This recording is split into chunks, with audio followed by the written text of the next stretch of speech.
Welcome to the Africa Speaking Podcast. The podcast discusses critical issues about the African continent. It is brought to you by Teresa Communications in Nairobi. My name is Kimani Njogu. In this edition, we continue with our second episode in our two-part series of this podcast with Professor Ng'ang'a Wahu Muchiri. So, which takes me now to another area of interest to me, and I believe to our listeners, which is because most of these challenges are not unique to any African country. They cut across the continent where there are challenges of, dichotomies, because we all experience colonialism. Of course, the manifestations may have been different, but we did experience it. Yeah. And then it continues, colonialism continues in different forms. Do you think that adopting a Pan-African perspectives to resolving these issues and minimizing the gap between the continent and the diaspora would be a good way of moving forward as we look for solutions, because we are in the business of looking for solutions now? That's very true. Yeah, I don't think we have any other option other than a Pan-African approach. Nyerere used to say, and I think this comes up in the Arusha Declaration, that as much as Tanzania at the moment wants to develop, they can't base their form of development on financial capital, because this is a young, newly independent nation, less than 5 years old. They just don't have that kind of financial capital. That cannot be the basis of the development, as opposed to human resources and labor, right? That would be the basis of the development. And in the same way, in 2022, the African continent has to take advantage of opportunities, right? Our languages, the diversity of languages is an opportunity. The population, the age, the demographics, right? That's an opportunity that we can take advantage of. And the best way would be to think about it from a Pan-African perspective, meaning if a young computer scientist produces an app in Niger, there should be no linguistic, no trade, no government barriers for launching that app in the Congos or in Ethiopia, in Djibouti, in Mauritania, in Kenya, right? It should be a seamless kind of adoption and deployment of that app. If a trader in Uganda has goods to deliver down south to Zambia, that should be a seamless, the first thing they should be worrying about is not what are the visa requirements for me to get into Zambia. That's bizarre, and we lose, right?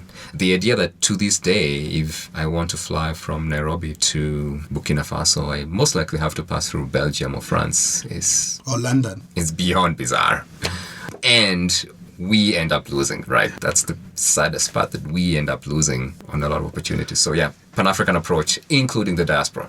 Including the diaspora. Yeah. And it's very interesting because in literature, where we grew up visiting other African countries, so we grew up with Sadawi for Egypt, and Sembène Ousmane for Senegal. We grew up with Chinua Achebe, Wole Soyinka. We went to South Africa. Makerere was right next door. Yeah, Makerere was next door. I mean, we read African literature from across the countries, and that was the way in which we were able to visit our brothers. And the diaspora, of course, I mean, all the way in the Caribbean, we did all that. George Padmore, Laming, Castle of My Skin. We read all these books and were able to get into that world. So literature does open up this immense possibility for us to understand each other more. And it seems that there must be much more deliberate work to build this Pan-African consciousness. And I think that because most of these ideas happen in the mind, I think the African intellectuals have a very big role to play in doing this. They do. And yes, and this returns me back to the question of language that we've approached multiple times, and also to the conversation we were having earlier about the production of knowledge. Yes. And the responsibility by producers of knowledge to make that knowledge available, not just in European languages, but also in some way, shape, or form, also available in African languages. For all intents and purposes, this podcast should be happening in Sheng and Swahili, right? We need to do that, A, but B, we actually gain by doing that, right? That when we talk about land in Sheng, something different happens, something positive happens, and some of the questions that we have about land policy may be answered when we force ourselves to think about it in Sheng, when we force ourselves to discuss the same topic in Kimeru or Kigiriama or Kitaita, right? Yeah, so production of knowledge, that's pretty important. And which comes back to the fact that at the moment, the kinds of things that we read as literatures from the African continent are hugely dominated by literature in European languages, right? In English and French. And yes, obviously we read and speak French and English and all these other things, but we also speak Yoruba and Igbo, and we need our fiction to be published in those languages as well. We need poetry in Chui, like readily available. We need poetry in Lingala, readily available. And yeah, there's a gap there. And what happens is that publishing houses at some point in the 60s, kind of did one thing, and African languages were not that thing, and we haven't quite figured out a way to get that. And it doesn't mean not publishing in English or French. This is where translation studies comes in. Absolutely. And for me, it's a win-win. We create a lot of employment in translation studies, but we also make this knowledge available in our own languages. And ultimately, in the realm of creativity and that psychology of education, new ideas happen when you're moving a text from one language to another. It's interesting you say that, because you see, as you know, most of my writings have been actually in Kiswahili, and I have committed myself to write more, in fact, more in Kiswahili and more in Gikuyu, because you have this facility of language, and we can move in and out of these domains of language and give our people, because it's our responsibility. I agree with you totally. It's our responsibility to provide knowledge in the multiple languages that we have. I think it's also an intellectual responsibility, isn't it? Because we grew up speaking these languages, and then something happens in the university that kind of disconnects us from these languages. Yeah, there's a hierarchy that says knowledge production in Kikuyu is below knowledge production in English. But if you think about it critically, what we grew up doing, or what folks are still doing on the streets, is what Google Translate is finally getting to do, right? This idea of switching quickly and swiftly between languages. That's how we grew up. That's what we were doing. Absolutely. As a young teenager, I used to do interpretation in my local church, from Kiswahili to Gikuyu, from Gikuyu to Kiswahili. That's a tough job. Yeah, and that's how my skills, linguistic dexterity, got sharpened. So I think that we do need to pay attention to issues of language. But you see, there are people who argue, and I think this will be a topic for another day, that the diversity of languages on the African continent actually works against the continent in terms of the Pan-African ideal, and that what you require is the minimization of this linguistic diversity to create this Pan-African vision, and that maybe what you need is to do zonal, regional languages and give them more salience and minimize the presence of the more localized languages. What's your view about this? I think that's a bizarre argument. I think that's a dumb argument. I'm thinking the European Union, right, where folks who speak German and French and Italian and Finnish, that puts you at the top of the pile when you're going for the job, right? That's an advantage. Yeah, and to me, that argument also goes back to this idea of order and discipline and trying to minimize. If I, as a colonizer, come into a space and you folks are speaking 10 different languages, you're making my work extremely hard to colonize you and to keep you in tow. So the first thing I'm going to do is make sure that you're only speaking the one language that I know. If it's not English, I'll at least try and minimize this 10 to maybe 1 or 2, right? If you really insist on having multiple of them. Because if I can hear and listen in on your conversations, obviously I can control you much better.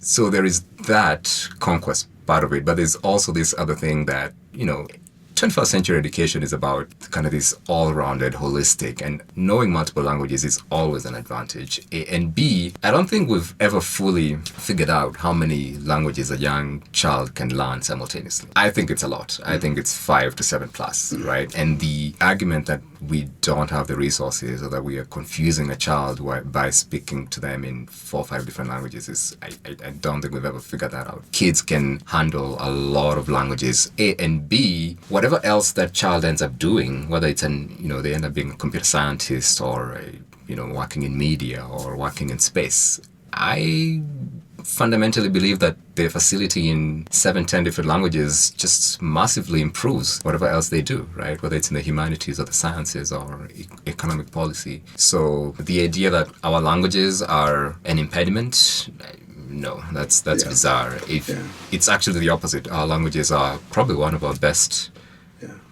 resource. I mean, Yeah. we are amazing resource. Yeah. The ways in which we enter history, Yeah. we enter medicine, we enter, our lives and so on, and we enter into production, Yes.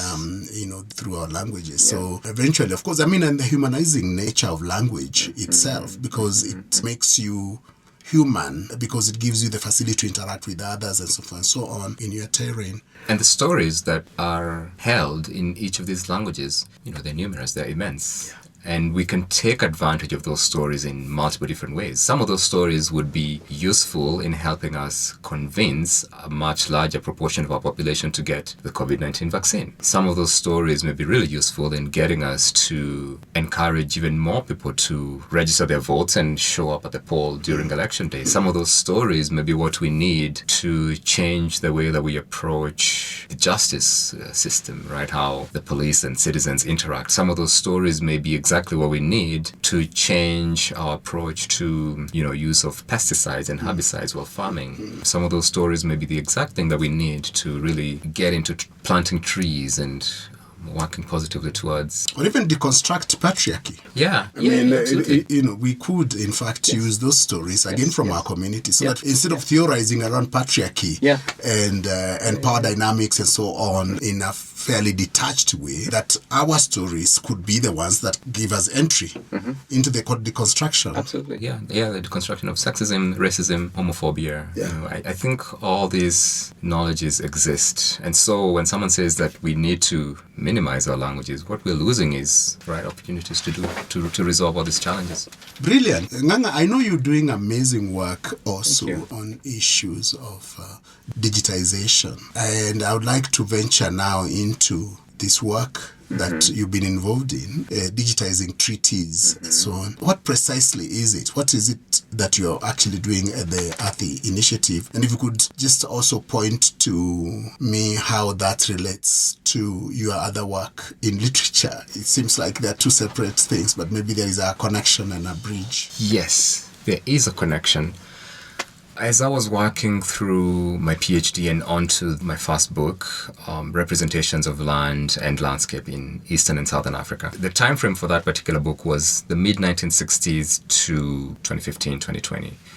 And the question was, how are African writers, as I just explained, thinking and theorizing about land? How do they depict spaces that they talk about in their books? And what do we take away from that as readers and as Africans? But by the end of the project, the fact that I was ending in the mid-60s became a challenge, it became a problem, because I could very quickly see that the history pre-1960s was not only very important, but it had a huge impact on the kinds of land policy that we had. The mid-1950s in Kenya in particular, I think 1952, 1954, Swinnerton Plan. Swinnerton Plan, 1954 actually. Exactly.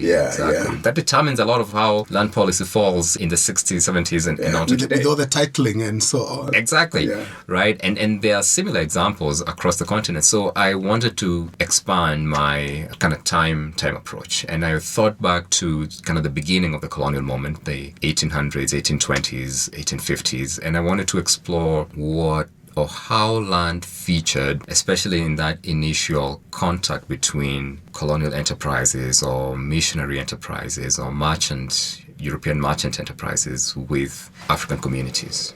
And one kind of cultural artifact that seems to me so far to encapsulate that early moment, that first encounter moment, is the land treaty. My initial approach to the land treaty was I expected an official document that has all the bells and whistles and, shows up in a suit and tie, very formal. And there is that, including multiple translations. Speaking back to translations, some, so far, enough of the documents that I've collected and curated have English translations and Portuguese translations. So there is that. But there are also very informal 2, 3, 4, 5 lines treaty documents that, when you think about how quickly they were drafted and the circumstances under which they were created versus the amount of power that these documents have, it's quite immense. And there's a huge imbalance between the way the document looks on the page, 5 lines with, maybe 4 or 5 signatures underneath, and just the kind of the consequence, right? The political and economic consequences that small paragraph had on communities and nations. It's really quite mind-boggling for me. So the basic idea is these treaty documents have had huge, immense consequences on our lives as Africans. Currently, the majority of them are locked away in libraries in the north. So talking about the UK, in London, the British Museum, in Belgium, in France, in the US as well, locked away under digital paywalls. Recently, I was trying to access one of these digital databases. I won't say the name, but for my university to access that digital database, we had to pay about $250,000 US dollars. 250,000 US dollars. Thousand. Yes. My goodness. There's a big disconnect between the kind of knowledge that was produced about the African continent in the 19th century, in the 1850s, 1860s, where it is, right? The consequences that it's still having on the continent and who has access to that knowledge, right? And so the Ardhi Initiative, named precisely for the Kiswahili word for land, is trying to bridge that gap a little bit and say, well, the Anglo-Portuguese treaty took place in the 1870s, 1880s in some parts of present-day Mozambique, has shaped what has happened to that country to this day. And it's important that we begin to understand that history before we can better understand the challenges, present-day challenges, and future solutions. The Ardhi Initiative says that the treaty that happens between Menelik II and the Italians in 1902 and 1905, that has had serious implications for what's going on in Ethiopia and Eritrea to this day, right? The kinds of challenges that President Abiy, Prime Minister Abiy is having,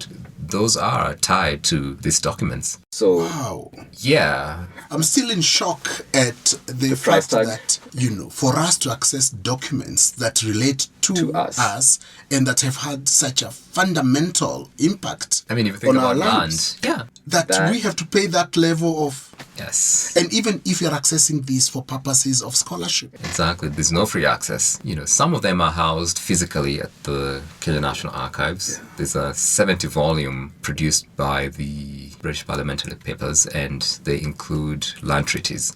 So they're physically available at the Kenya National Archives. But, the way we read and the way we educate ourselves now means that the digital component also has to be in the mix. Wow. And are you looking at the whole continent in the digitization of the treaties? Yes, we are. We've started with Eastern Africa. So we have representative treaty documents from Uganda and Zanzibar and Mozambique and Ethiopia. But we also have representative treaty documents from Sierra Leone and from Lagos, Nigeria. It prompts me to think quite differently about just how the continent's politics have shaped up. So in 2022, Zanzibar is not so much a byline, but it's not Nairobi, it's not Dar, it's not Dodoma, it's not Kampala. But in the 1860s, 1870s, Zanzibar was the place. Absolutely. Right? Zanzibar was the place that European merchants, missionaries, colonial administrators would land at. They would get the equivalent of a visa or a passport and then make their way inland. So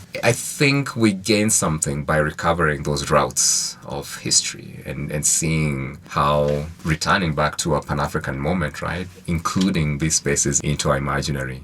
So I'm personally quite interested in the whole question of restitution of heritage, because I believe that the children of Africa have a right to access the heritage that is located elsewhere. Would you consider these treaties on land as part of our heritage, and that we should be focusing on for purposes of restitution, or even if it's not restitution, of unfettered access?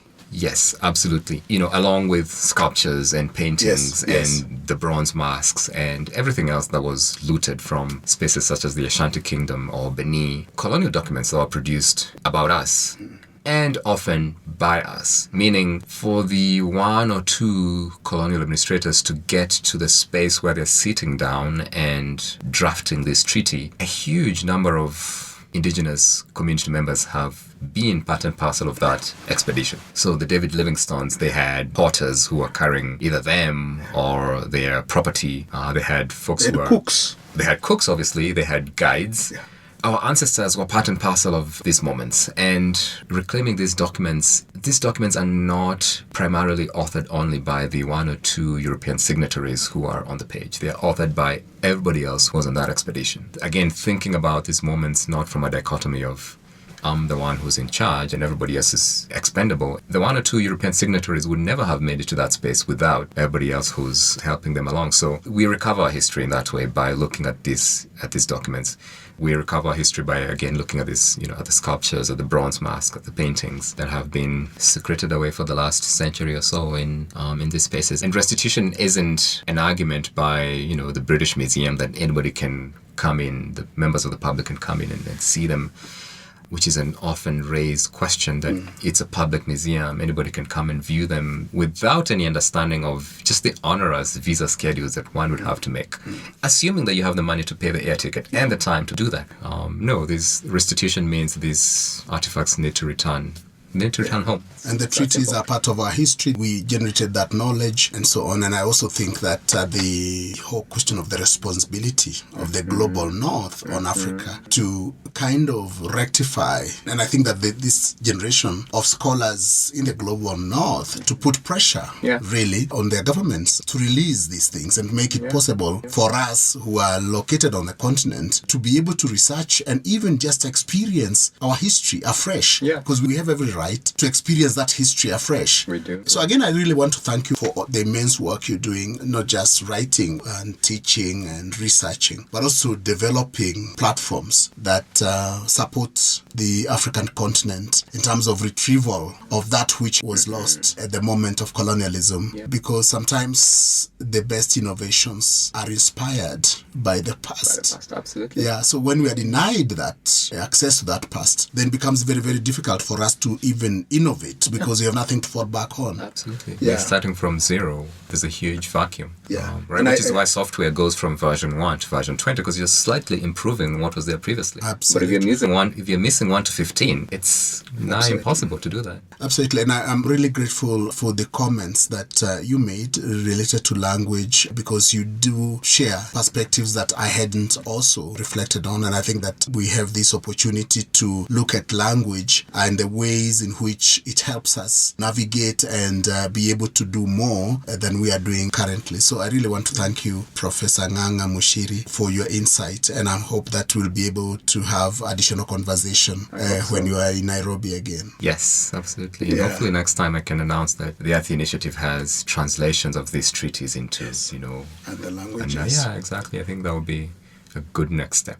Right, to really kind of push that knowledge into the various arenas, and both for the potential audience who will read it, but also for the initiative itself. I think good things happen when that translation moment. When translation happens, absolutely. I mean, translation, of course, also extends the original in a sense. And I think this is also an area of immense interest. I think that we should have a podcast one day on the whole question of translation and what it does and why we need to do more and more translations on the continent. Yeah, so again, thank you very, very much, and all the best with the writing. Thank you. It's been a pleasure. And the research, This concludes our first episode in our 2-part series of the Africa Speaking podcast, in which I have been discussing with Professor Ng'ang'a Wahu Muchiri.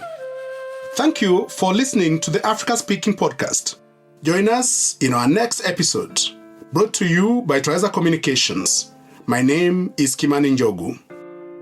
For any comments and views, you can reach us through our website, www.africaspeaking.org. You can also reach us on Facebook, Twaweza Communications, or on our Twitter handle @TwawezaComs. You can also write to us on email info@africaspeaking.org.